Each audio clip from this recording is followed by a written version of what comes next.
Ako nga pala si retired Master Sergeant Danilo Villarreal, 640361 Infantry PA.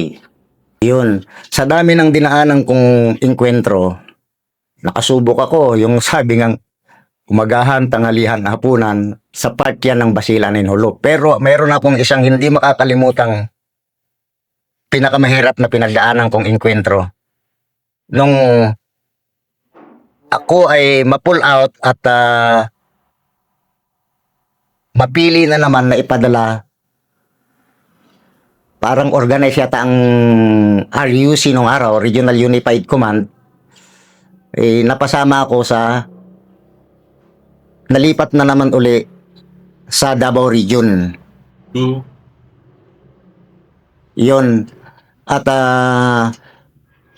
bago ako nalipat, nagtapos din ako ng Combat Intelligence Course sa 1st Division. Kaya yun, napabilang ako sa tinatawag na intelligence personnel na dito na sa Davao na deploy. Yan yung tinatawag nung panahon na U2 ng RUC hanggang sa na-dissolve ang RUC, inabsorb naman kami ng lahat ng personnel, ng RUC U2, inabsorb ng U2 Southern Command.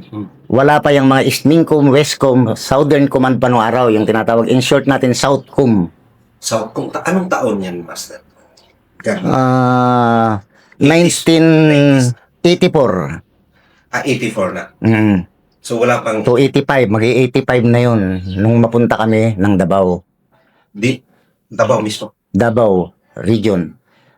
At pagkatapos nun, kung maaalala natin, na-dissolve ang RUC, kasi diyan kami belong sa U2 ng RUC. Ang personnel naman ng U2 ng RUC, inabsorb naman ngayon ng Southern Command ng Southcom. So, doon na nagkaroon ng mga panibagong misyon na ginampanan ko bilang isang personnel ng intelligence unit ng Southern Command. Yung Davao region that time, malakas talaga? Malakas. Nung magtatatapusan yata ng year 1984, diyan ang malakas ang tinatawag na communist terrorist dito sa Davao Region. That is NPA. Wala nang MNLF. Walang MNLF dito. Puro mga CPP-NPA. Hindi pa yan time ni Parago? Nung time na yan talagang nandyan na sila Parago. Sila Parago talaga ang malakas niyan. That time? Nung time yan. Pero, ang kay Parago kasi is karamihan dyan sa mga hinterland ng Davao Region naman, mga kabundukan. Pero, meron ding mga under na unit nila dito sa parte ng Davao. Yan yung tinatawag na Special White Area Territory, which composed of mga striking force nila na kung saan dito sa loob ng syudad mismo ng Davao, sila umaatake. Ano ibig sabihin? Parang nahati sa dalawang grupo. Meron silang sa syudad, meron sa bundok. Oo, parang ganon. Meron yung tinatawag nilang anong tawag yan ng araw, Southern Mindanao Regional Party Committee, yan yung sa mga bundok. Meron yung Southern Mindanao Regional Party Committee naman, parang meron din silang mga, kumbaga sa organisasyon natin sa Armed Forces, batalyon nila yon. Dito naman sa pinakasyudad, parang platoon size, which composed of, yan na nga yung striking force, yung front organization nila na kagaya ng mga estudyante, yung LFS, ganyan, na nag-organize. At kasama na rin dyan yung tinatawag na liquidation squad nila. That is called, nung araw, is SPAR unit. Like the Alex Bungkayaw Brigade ng Manila. Ganon yan. Okay, so that time, yan yung, saan ka na-focus? Doon sa taas o dito sa syudad? So bilang isang operatives ng intelligence, natas ako dahil hindi ako masyadong kilala dito sa Davao dahil nanggaling pa nga kami ng Zamboanga, Hulo, na-deploy ako agad sa mga team namin sa labas to monitor the activities of the Special White Area Territory. Yun lang yung mission mo muna. Yun lang muna hanggang sa yun na nga nagsimula ang lahat sa intelligence build-up muna. Hindi naman natin madadali yan. Mahabang panahon ang ginugol natin para mapahinto o pigilan ang lumalaganap na patayan, lalo na sa mga liquidation nila. Napakaraming namamatay dito sa pinaka-sentro ng Davao City natin nung araw. Ano, sundalo lang o pati mga kuha ng binibira nila that time? Marami. Ang karamihan is, yun na, hindi lang mga sundalo, hindi lang mga pulis, pero more on police and military ang binibira nila. Yung mga ibang sumusuporta din sa gobyerno natin, binibira rin nila yan. Kaya nakakatakot nung araw. Ay, ang totoo lang nung araw, ang pulis dito natakot sa mga post pag lumabas na halimbawa yung nagda-traffic. Hindi po pwedeng iisa, dadalawa kayo, kinakailangang team yan sila. May gwardiya yung tigasenyas ng mga traffic. Wala pa kasi tayong mga traffic enforcer noon na galing sa local government. Puro mga pulis yan. So, may kasabay pa yan na mga militar.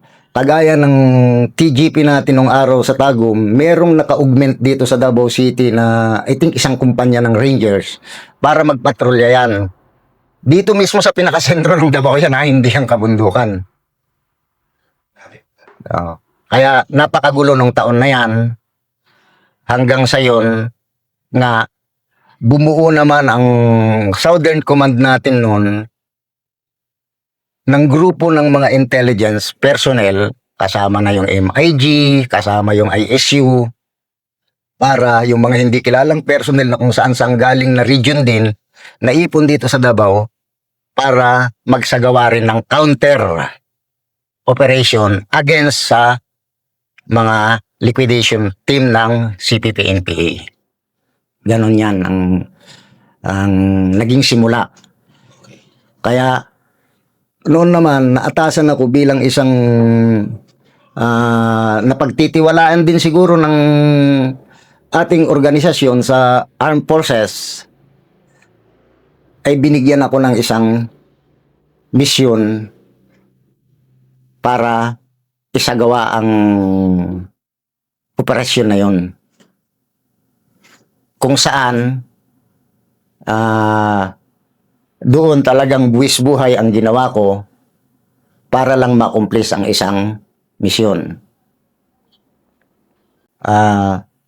So doon, maliit lang organisasyon lang namin bilang isang operatiba ng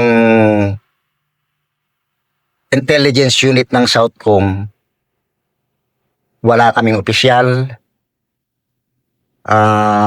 Ang opisyal namin is direct sa Southcom. Malayo ang Davao sa Zamboanga. So, pinagtulungan namin, meron akong isang magaling na NCO. Gumawa kami ng project. At isinumite namin sa taas. Na-approvean naman. So, yun, doon nagsimula ang intelligence build-up sa project na yan. Kung hindi ko pa nakakalimutan ang project na yan, ay tinatawag namin Project Lifeguard. At doon, pinag-aralan ko paano ang dapat gawin. So sa simula, mahirap. Subalit, nagampanan naman, ika nga kung didiretsuhin natin, ang intelligence build-up, mahirap. Kinakailangang magsimula ka sa number 1, paanong gagawin? Yun na, kinakailangan mong humanap ng mga tao na po pwede mong malapitan o makumbinsi o makuha ang simpatya. So, anong number 1 na target natin dyan para sa talagang maging totoo o iwan kung baga pa ang impormasyon na makukuha natin? Mahirap naman kung sa barberohan lang. So, tumarget ako ng isang target personalities na dapat ay nasa loob din ng organisasyon ng CPP-NPA. Hindi naman nagtagal, nagkaroon ng resulta dahil sa isang miyembro ng Sparrow unit nila, nasa kote ko ng buhay na buhay with firearms. Paano mo? Ikwento mo daw yung part na yan. Ganito yan, paano nangyari? Dahil sa LFS natin, yung mga estudyante, merong nakapagsabi sa akin na isang bumibili ng balot na ginagamit nila para para pang monitor din. Kunwari magtitinda ng balot, may dalang baril yan nasa ilalim ng basket niya na pinaglalagyan ng balot. Nung nasabi sa akin na yan ay miyembro ng Sparrow unit, matagal ko ring inabangan yan hanggang sa yun na nag-abot kami. So in short, nahuli ko siya. Pero dahil sa napakabigat na misyon na nakaatang sa balikat ko, ang ginawa ko, pinabalik ko siya sa organisasyon nila. Sugal kung baga. Win or loss, kinakailangan ang simpatya niya makuha ko. Pero pag ang simpat niya isa kabila, talo ako. Nagkataon na nanalo ako in short. Ibalikan natin yan, Master. Para educational lang. Para baka din maano din ang kuan ba. So, nagtitinda siya ng balot. Naman, bumibili. Kunyari. Hindi, yung balot na yun ay ginagamit nila para i-monitor nila yung mga target personalities din nalang titirahin. Malalapitan kasi nila. Pero nagbibenta talaga. Nagbebenta talaga. As in, labas-pasok sa kampo o... Hindi naman. At least yung kasi ang mga post natin noon ay nasa mga labas-labas lang. Ganon. Nasa gilid-gilid lang. May mga post kasi nung araw, hindi kagaya ngayon. At least malalapitan nila kahit nagtatraffic pa dyan o nagpapatrolya, aalukin ng balot. Pag nabentahan yan, titirahin na yan. Ganon ang nangyayari. Doon na, nung malaman ko na ganon ang activities niya, Paano siya umamin, Master? nahuli ko siya. In akto, nahuli ko siya. Natabihan ko siya sa sasakyan. So, alam ko namang may baril dun sa pinaglalagyan ng balot. Siyempre, hawakan ko yung basket, maniniguro ako. Then, tutok na sikreto, bumaba kami. Dinala ko siya ng isang safe house. Sumakay kami ng taxi. Dinala ko siya sa safe house ko. At doon ko siya kinumbinsi. Doon ko nalaman na meron siyang kapatid na kasama sa striking force. Lalaki yun, di ba? Lalaki yun. Meron pa pala siyang 2 kapatid at 3 ang kapatid pala niya. Ang isa is napadala na sa Manila to Umpusok di Alex Bungkayaw Brigade. Isa sa kanilang magkakapatid. Sa 4 silang magkakapatid, ang isa nahuli ko. So, meron pang 3. Ang isa, nung panahon na yun, nung kasalukuyong ko siyang kinakausap, ang isa daw sa kapatid niya, pinadala ng mga Manila, para maging kasama sa tinatawag na Alex Bungkayaw Brigade. Ang 2 is nasa striking force pa. Yung umaatake nga dito sa mga lungsod, sa mga outpost natin. So, doon ako nagkaroon ng interest dahil alam kong meron pa siyang kapatid na nasa hinterland din. Malalapit lang kasi malapit lang dito ang mga bundok. Napag-isip-isip ko, sugalan siya. Ibinalik ko ang baril niya, lahat binalik ko, pinabalik ko siya ng bundok. Pero bago ko siya pinabalik, meron na kaming naging usapan. Paano mo nakuha yung yung mga tiwala niya sa'yo? Ayun. Iyon ang isang mahirap gawin pero kinakailangan ganun talaga. Kinausap ko pati yung mga magulang, inalagaan. Nakita naman nila na maganda yung dala ko sa kanila with the help of my project NCO on that time. Kahit na hirap kami, nagtutulungan kami. Kahit konting bigas nabibigyan namin yung pamilya, siguro yun lang ang naging dahilan. Pinakita ko sa kanya yung magandang nangyayari sa dito na, kung nandito na sila sa labas. Yun hanggang sa nangako siya na pipilitin daw niyang lumabas na rin yung mga kapatid niya. So, nagtiwala ka rin. Nagtiwala ako. Yun na nga yung sabi ko, na dalawa lang ang pupuntahan, matalo o manalo. Ang nagkataon naman na naging panalo tayo.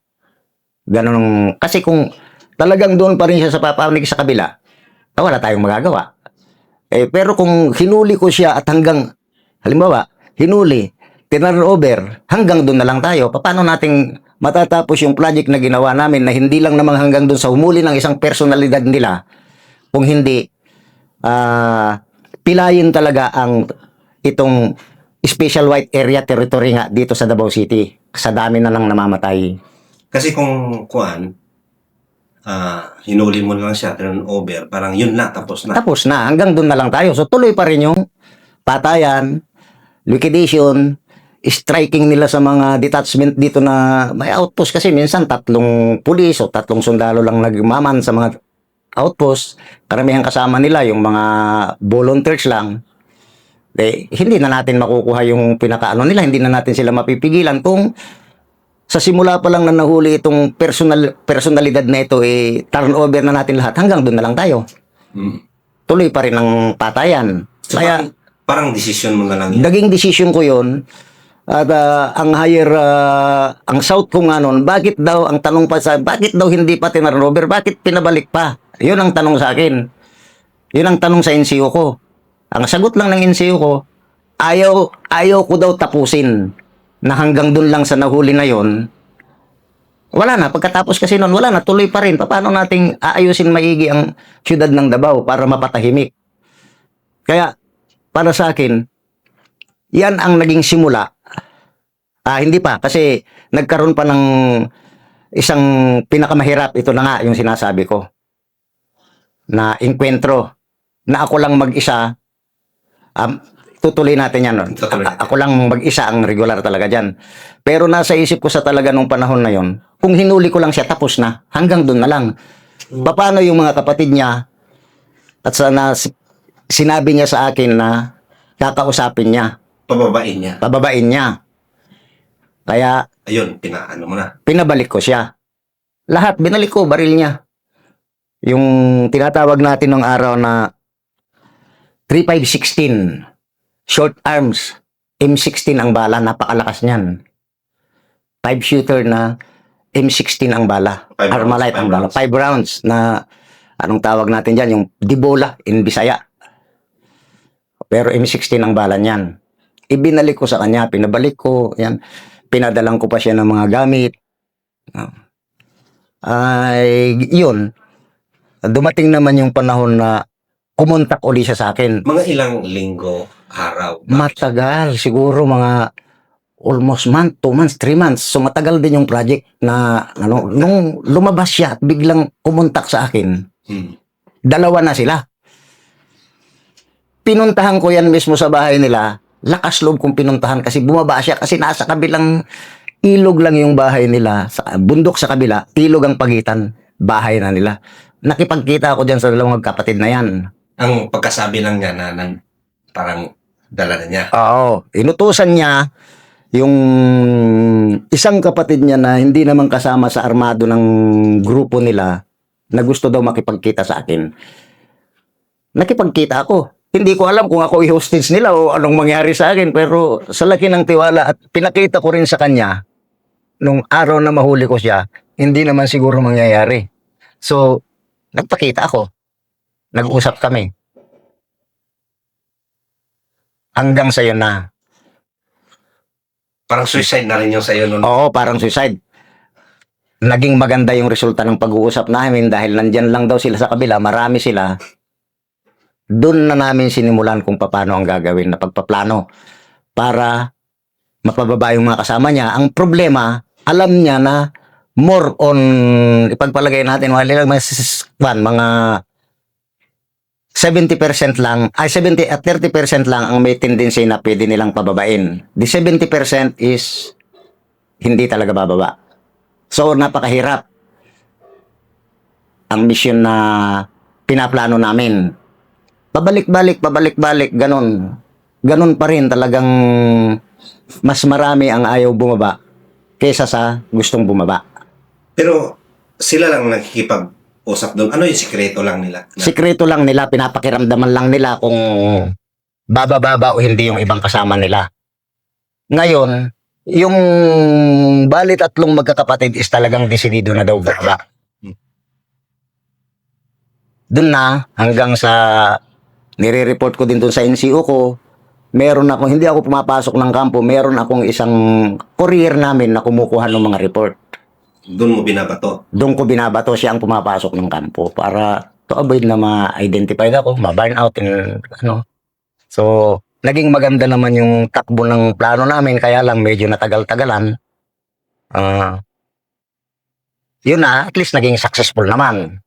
So, ayun, ganun ang sistema. Bumaba yung magkapatid. Bago sila nakababa, talagang mabigat na engkwentro ang dinaanan namin. Oh, so doon na tayo na part. Doon na tayo na part ngayon sa engkwentro na yan. So, dumating yung panahon na parang na-challenge kasi kami. Dala yung NCO ko. Dahil yung may mga opisyal sa ibang region ng Southern Command nun, wala yan. Baka sayang lang daw yung gastos. Wala naman kaming ginagastos. Sariling pera nga namin yung ginagastos namin. Halos mag-contribution kami ng mga kasama ko. Para lang makabili ng konting bigas para dun sa pamilya. Kasi yung mga officer doon hindi naniniwala. Parang ayaw nila halos paniwalaan. Mabuti na lang yung NCO ko nun, and the rank of technical sergeant lang nakakapag-desisyon. Maalala mo siya. Maalala ko, pati pangalan niya. Alam ko kahit lahat ng mga kasama ko noon na talagang tumulong din.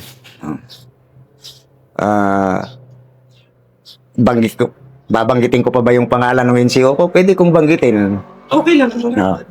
Sa pamumuno ni Technical Sergeant Romeo Gumawa.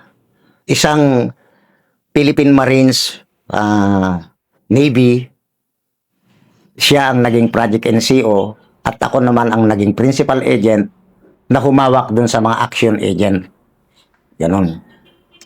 So, kanya-kanya kami ng trabaho dahil kakaunti lang kami. Merong nag-handle ng radio.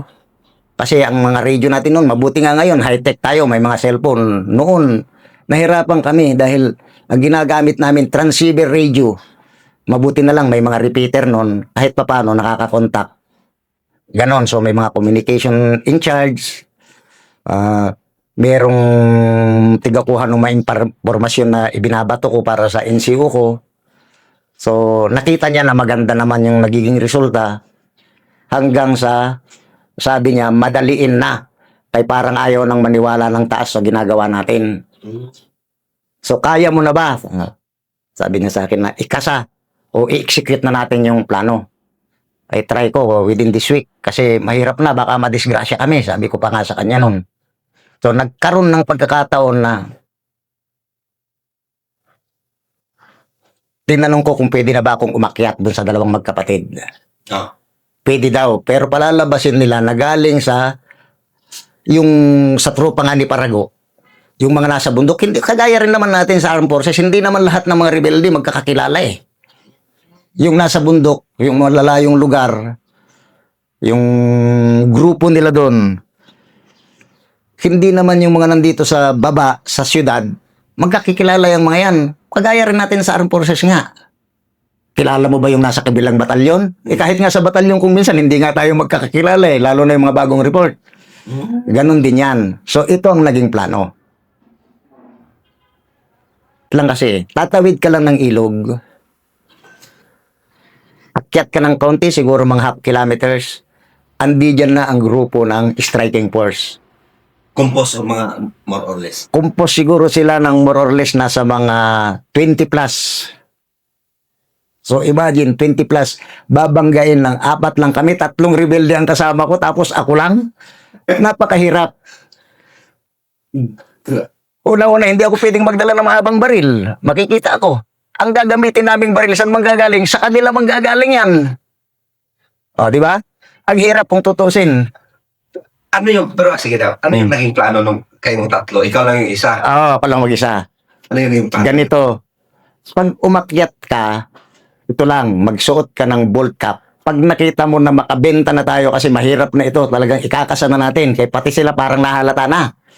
Parang nagkakaamuyan. Yun lang, di, sabi ko, o sige, para matapos na lang ito. So, yun na. Dahil hindi ako kilala ng mga tropa natin doon sa parte ng Lapandayan na area. Kasi nangyari ito sa Sitio Batalyon, Barangay New Carmen. Baba lang yan ng Mandog. Tatawid ka lang ng ilog. Yan na yung Sitio Batalyon, Barangay New Carmen, Tugbok. Itong Mandog naman isakop ng Buhangin. Parang naging boundary ng Tugbok at ng Buhangin District is yung ilog lang.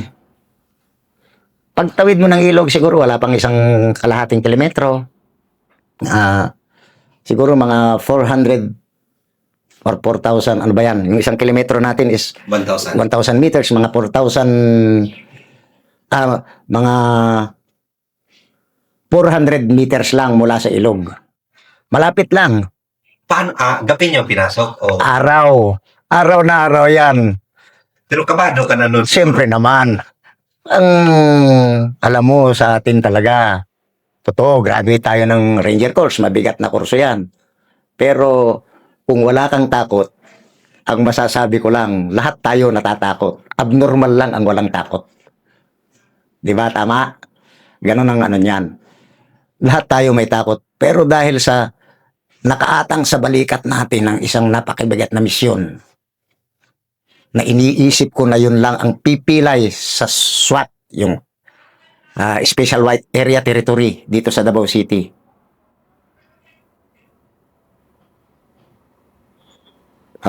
Sumugal ka. Yun na, sinugalang ko. So, nagpaalam ako sa mga kasama ko, ito na yung araw, di, alert na rin sila. So, coordinate with the line units na malapit. Ang problema, ayaw na akong paniwalaan ng scout ranger natin dun sa area na mga kadre ng Detachment. Dahil hindi nga nila ako kilala.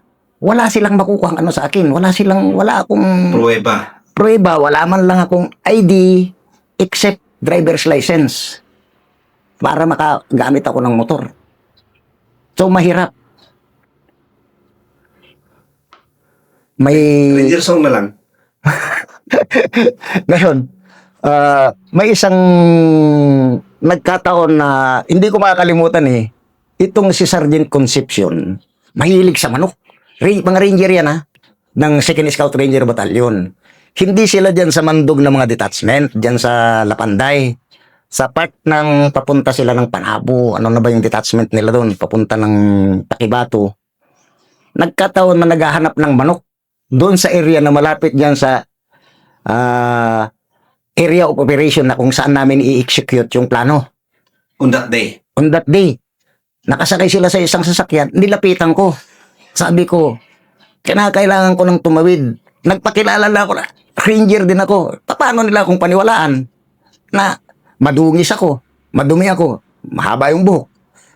Hindi talaga maniwala yan. Basta pag nagkaroon ng putukan, malalay kayo. Alam mo na yung gagawin mo. Sergeant, sabi ko nga sa kanya, underclass ko pa nga sa ranger pero sino namang maniwala sa atin? Ngayon, ang sabi ko lang sa kanya, basta ganito ang gawin mo. Yung mga detachment na malapit, lalo na yung nasa Lapanday, pindutan mo lang pag nagkaputukan, pumunta lang kayo sa tabi ng ilog. Diyan mismo ako sa may yung DD8 na yan, yung subdivision. Diyan kami lalabas. Di, siguro medyo naniwala na rin. Sinabi pa niya sa akin, may baril ka bang dala? Yun ang tanong niya sa akin. Meron ako 45. May mission order ka ba? Huwag mo na akong hanapan ng mission order. May nagmamadali ako, sabi ko sa kanya. In short, para hindi na lang kami magulo, ito ako, yan. Actually talaga, may mga mission order naman tayo noon na nanggagaling galing pa ng Zamboanga. Binigay ko na lang sa kanya. Wala na, akyat na ako kasi kailangan na dahil naghihintay na yung kasama ko. O baka mamaya, hindi ka pala totoong... Ngayon, ito na. Ang naging usapan namin, pagdating ko sa area, is kapag kasi binababa lang din nila yung mga baril nila, may nagduyan-duyan pa.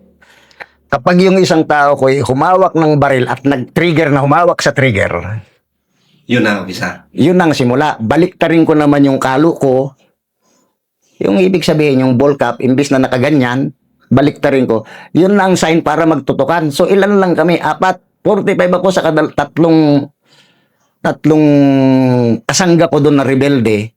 Compare mo sa more than 10 kasi nasa mga 20 nga sila. Pero iba yung advantage ka kasi nakauna ka. Kasi yung iba nakababa yung baril eh.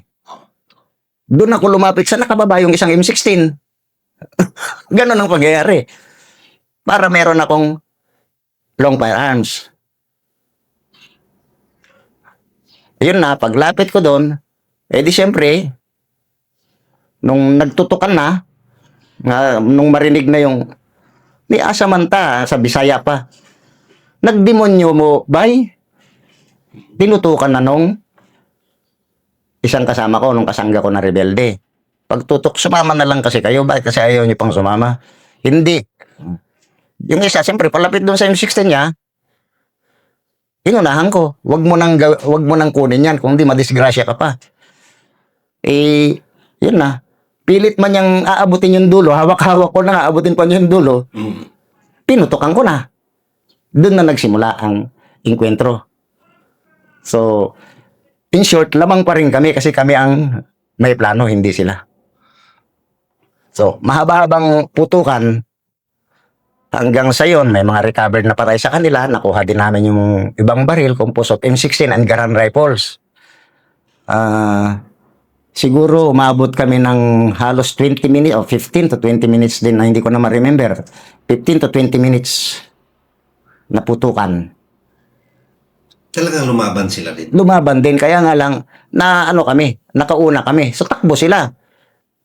Pagtakbo nila, dahil paatras sila, abang lumalaban din, sabi ko sa kasama ko, atras na rin kami pababa, total may reinforcement. So nagkagulo. Kaya imbis na 4 lang yung kasama kong baba, 3 lang, 4 lang kami nabababa, naging 9 kami kasi yung grupo nila, pwedeng i-consider na captured kaya hindi alam kung saan sasama, sa kabila o sa amin. Yun, ang isang masaklap na pangyayari, may babae pa, namatay yung kung sa Bisaya, uyab-uyab niya, boyfriend niya, iyak ng iyak. Pinatay ko daw. Paano? Alam nga naman akong magpapatay. Yun na ang naging hanggang sa pagbaba namin. Kung tutusin, parang sini dahil pababa kami, paakyat naman yung kinausap kong si Sergeant Concepcion, hindi ko makalimutan yung apelido niya. Sergeant Concepcion ng 2nd Scout Ranger Battalion. Hanggang sa yun na, yung nung nagkaputukan na, so naniwala na sila na talagang totoo pala yung sinasabi nung ganun. Nag-reinforce din naman yung tinatawag na SF ng Lapanday, Security Force. SF is Security Force, hindi yung Special Forces. Pero ang mga kadre nila is mga Scout Ranger din. Mga kadre nila. Oo. Kaya nga nung pababa sila, kumakaway ako na tumatakbo kami pababa, nakatutok pa nga sa amin yung tropa nila, yung mga Security Force. Sumisenyas lang ako hanggang sa ang nangyari, nabiyak sa kabilang side. Sa left side is tropa ni Sergeant Concepcion. Sa left side it, sino na yung corporal na yun na nandoon sa kabila. Dahil patawid kami ng ilog, dumaan kami sa pagitan nila. Dala-dala namin yung mga baril na nakuha namin na recover. Ganon. Tapos sinenyasan ko na lang sila, hiniyawan ko si Sergeant Concepcion, akyatin ninyo kaya hindi dyan pa, may mga patay pa doon. Walang siguro makakuha pa kayo ng baril. Sabi ko kasi nagmadali na rin kasi mas marami sila kaysa sa amin. Tapos wala na kaming bala. Kukunti na yung bala namin kasi kukunti lang naman ang mga bala nila. Sila nga umakyat, silang nag-recover doon sa mga patay. Then nakakuha pa sila ng isang M16 uli. Ayun, sila hinabol nila pero wala na. Withdraw na yung kalaban talaga. Hinabol pa rin nila kaya lang hindi na talaga nila inabutan. Ganon ang pangyayari. Tapos yung sa'yo, bit-bit mo na. Ilan sa amin, bit-bit, kasama ko yung mga bit-bit na imbes na hindi sasama sa pagbaba, napasama dahil hindi na nila alam kung saan pupunta. Kaya napakahirap ng sitwasyon na pinasok ko sa panahon na yun. Maliit na panahon lang, nakasubok ako ng 3 beses 50 sa isang araw sa part of Basilan Hulo. Pero dito sa mission na pinuntahan ko na ilang minuto lang, pinakamahirap sa dinaanan ko sa lahat. Dahil nag-iisa kong regular na sundalo, puro rebelde ang kasama ko. At ang kalaban namin, rebelde rin. Dumaan kami sa pagitan ng dalawang grupo ng kadre sa kabila, security force yung kasama ka sa kanan, sa kaliwa, ganun din, sila Sergeant Concepcion, 4 yata sila nun, may nakaposition din sa pagitan nila kami dumaan. So, ibig sabihin, doon na sila naniwala na sundalo talaga ito. Pagkatapos, siyempre medyo galing tayo sa medyo malagim na inkwentro at nagmuntik-muntikan, may natapat pa na may nakaparking na sasakyan na commander pa namin. Nakuha ko yung sasakyan, tinutukan ko ng baril yung driver kasi ayaw kaming isakay at mga rebelde daw kami. Napilitan siyang bumaba. Hindi siya makatakot na napakalapit nakatutok sa kanya yung 45. Baba siya. O di, sinakyan ko yun, papasok doon mismo sa, tinawag ko yung isang kasama ni Concepcion, i-guide mo kami papasok ng Lapanday, yung opisina ng Lapanday. Ano yung Lapanday? Malaking kanyan, sagingan yan. Company. Lapanday Corporation, Lorenzo, ano yata yan. Basta dito sa part ng Mandug. So yun yung pinakaunang target mo, pasukin. Napasukin na, doon lang kami, bababa para safety. Dahil puro rebelde nga ang kasama ko eh. Ngayon pala, yung kasama ko naman nagaling na ng Panakan kasi medyo malayo-layo rin, tatakbo rin sila ng 30 to 45 minutes bago makarating doon. Yung reinforce mo. Yung reinforce ko talaga na mga kasama ko, yun, dumating na sila. Nasa gate pa lang kami. Silang nakipag-coordinate. Gate pa lang, dahil ayaw kami papasukin ng Lapanday. Naka-ready sila yung mga security force nila. Armado yun, mabuti hindi kami pinutukan. Kung pinutukan kami, mapipilitan kung lumabang kami. Ganun ang pangyayari. Dahil, yun nga, nabigla sa pangyayari na yun kasi ang daming putok na nangyari. Pero yung mga NPA, along the way nag-travel kayo? Nung nag-travel na kami, napapunta doon muna sa Lapanday or papunta na ng kampo. Sa Lapanday pa? Lapanday, wala silang kibo. Nakalabas lang yung buka ng mga baril nila. Baril nila sa pagiging rebelde nila, yung mga nakuha namin ng mga baril na recover. Pero hindi mo rin talaga kinuha yung mga baril? Hindi muna, nasa kanila lang muna yung mga baril. Hanggang nakapasok kami ng opisina ng Lapanday, kaya dumating na nga yung grupo ko, yung tropa ng, yung Project NCO ko, may kasama rin si Philippine Marines siya. Tamang-tama, nakatambay din yung Marines doon sa Panakan. Yun ang ginamit nilang papunta po kasi mga uniform personnel yun. Pumunta ng Lapanday, nagsalubong na kami doon. Doon na kami parang pinaka-PRP. So nagtaka ngayon yung yung mga rebelde na sundalo ka. Kasi Yung dalawa is talagang kilala ko. Yung talagang iba, hindi. Yung napasama na lumabas, may babae pa. Hindi talaga. Ang akala nila talaga, rebelde rin ako. Nagaling dun sa grupo nga ni Parago dun sa bundok. Kasi hindi naman sila magkakilala lahat sa totoo lang. Hindi magkakilala lahat ng mga rebelde. Ganun yan. So, dun na hanggang sa yun, nandun na kami sa Lapanday. So, safety na. Hanggang inaakyat naman ng mga rangers din natin, ng kapwa natin rangers, yung bundukin ng Sitio Batalyon. Kasi sabi pa nga nila, nandito lang pala ang mga rebelde. Ayun, hanggang sa, yun na-clear up, hanggang ginawa na yata ng detachment nila. So, tumahimik. At para sa akin, doon na nagsimula ang pagkapilay ng Special White Area Territory ng Davao na kinabibilangan ng striking force saka Sparrow dahil dyan na yung simula ng malakas na pag-aalsa sa tulong ng mga nag-surrender. Kasi sunod-sunod ang nag-surrender kaya hindi na nila malaman sa organisasyon nila sino yung totoong kasama nila saka sino yung bumabaliktad na. Yun ang malaking impact sa pangyayari na yun kasi lumabas na sa kanila na marami ng hindi nila kakampi sa organisasyon nila. In short, parang halimbawa isang team ka, isang team din sa kabila, parang ayaw nang magtiwala ng isang team dun sa team sa kabila. Na yan is sa government side na. Kasi doon sa nangyari sa inyo. Sa pangyayari na yon dahil hindi nga nila alam na meron na palang nakakampi sa side ng gobyerno ang kasama nila. So kumalat yan sa buong region. So doon na sila nagkagulo-kagulo kaya marami na ang sa pangyayari na yon marami na ang nakikipag-coordinate sa amin dahil marami na nga ang mga rebelde na bumaba lalo na inorganize namin and with the help of Colonel Kalida ng Metro District, Davao Metro District Command nung araw, yung Alsamasa saka yung Rebel Returnees Association. Kung